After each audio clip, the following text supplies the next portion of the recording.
The Ryanair is next race we're going to preview, and it's another very interesting race at the moment. 2-1 favourite with BetVictor is A Plus Tard, 3-1 Min, 5-1 Riders on the Storm, 6-1 Froden, and it is 14-1 Dynamite Dollars of those on the list that are likely to run. Dean, we'll start off with you here.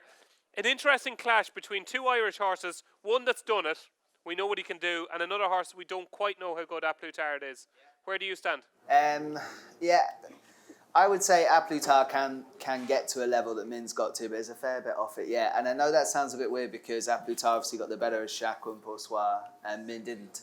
But Chacun Poursoir that raced against Min looked like it had come on leaps and bounds, like a different animal to what we saw with A Plus Tard. And I'm happy enough that those two set the standard for this race, as you've just described. Min at 3-1 is definitely a bet. One of the stronger bets of the meeting, I think, for me. Riders on the Storm, who I really like, love the tenacious way that he goes about his race. And it's amazing what Twiston Davis has done with him, considering he had some problems before. And it seems like they got him for a bit of a steal. I think he might have left the race behind in a pretty tough contest at Ascot last time. So Min at 3-1's a very strong bet for me. The Cheltenham form is all there. A Plus Tard won a handicap last year, so I'll stick with Min. Do you know what? I agree with you. I'm a Min fan. Sam, you're enhancing a lot of Rachel Blackmore's rides. She's on a big fancy here in A Plus Tard.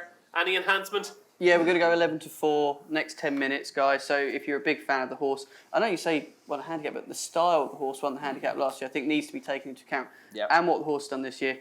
On Riders on the Storm, I was there that day, the last run, a gritty win, but geez, it's some turnaround to get that horse back out and win a Ryanair in this sort of quality. Yeah, it's I think, close. you know, I don't want to take anything away from the trainer, and that was a great win that day, but this is some effort to come to Cheltenham and win off the back of that, and at 5-1, I'd want double figures. So 11-4 A Plus Tard with BetVictor for next couple of minutes. You're on to the traders there. Are you getting much action on these enhancements? Yeah, well, you're filling us in, put it that way. Traders are not happy, but there we go. Good stuff. Keep it going.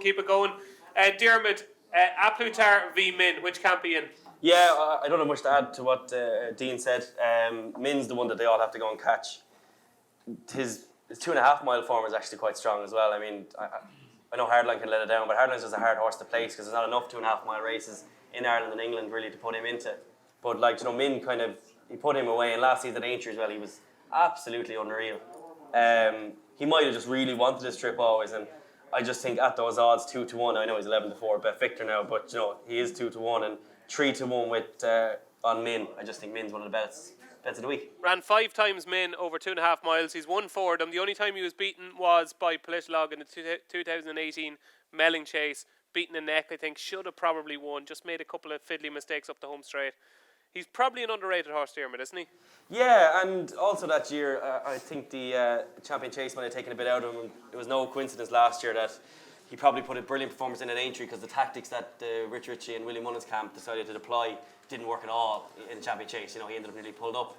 So Min kind of went into Aintree a bit of a fresh horse and absolutely devoured them. And Racing Post rating of 180 that day. Yeah, like, you know, ridiculous performance. Like, no one could absolutely get near him. So I know Aintree and Cheltenham are obviously very different tracks, but if he gets into a rhythm like that, no horse, in my opinion, deserves to win a big one like he does at Cheltenham. I mean, if Altier wasn't around, we're talking about a horse that would have won a Supreme and two Champion Chases, is it? Yeah. So, like, we're talking about an absolute freak of a horse.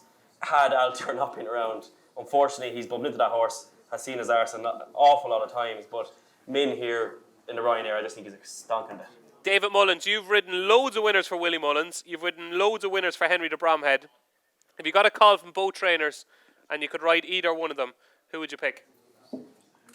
I'd be riding Min. Yeah? I don't know, there's not much in it. I don't think there will be much in it. I have to pick Min. Yeah. Okay, that's fair enough. Mikey? Yeah. You have Tinder there? No, I was looking at the farm. Yeah, it's a time cost. Whatever, any of them, it could be, like Don said, it could be the difference of a good jump. You know? So, you said time cost. toss it. Alright, I'm easily amused. Don, any strong opinion? Does anyone want Froden like it? Sure. You know? Much better race this year. Much tougher race this year. I wouldn't rule Frodo out. I think like he's got it. He won the last day at Kempton, despite jumping to his left, and like again like that day I thought that was a brilliant day at Bryony Frost last year when she won it and came in. It was brilliant. I just thought You thought that was good for racing, then? I thought it was great for racing. Yeah, It was good for racing. it was great for it. I would say that was possibly the best days atmosphere and best days racing I've ever been at. Between Paisley Park winning, Yeah. it was The whole lot. Andrew Gamble and everything. Andrew else. Gamble. It was just a brilliant day You for could racing. feel the atmosphere that was coming back into the winners' enclosure. It was a Wallace. It was brilliant. And even it was the same day, Definitely Decide beat Lost in Translation. Barry gave Sire de Burley Yeah. each to win the. It was just a great day, I thought. Yeah, the whole day was a great day. You think Froden could do it again? I wouldn't rule him out, but I do think it's between the two Irish horses, and of the two, I'm an absolute hard fan. I think he's probably down to his correct price now. Though there's no major value in him, even in the enhanced Victor Chandler odds with Sam there. I know it's a handicap. He won the last day, but as Sam said, he won it by half the track. He was racing off 144 last year. He put up to 160 straight away. I know he disappointed at Punchestown, but that was going right-handed, and Henry de Bromhead, for whatever, he doesn't seem to jump to his left, but he seems to be a much better horse going left than going right.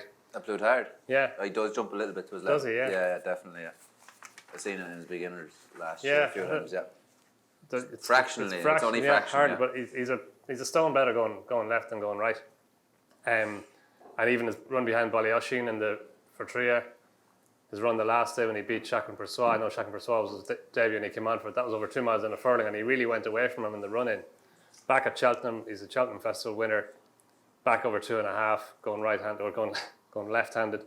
I think he's like Min sets a very high standard, but I think Aplutar can beat him. Yeah. Okay, so you're Aplutar. So we've got 6 votes for Min and 1 for Aplutar.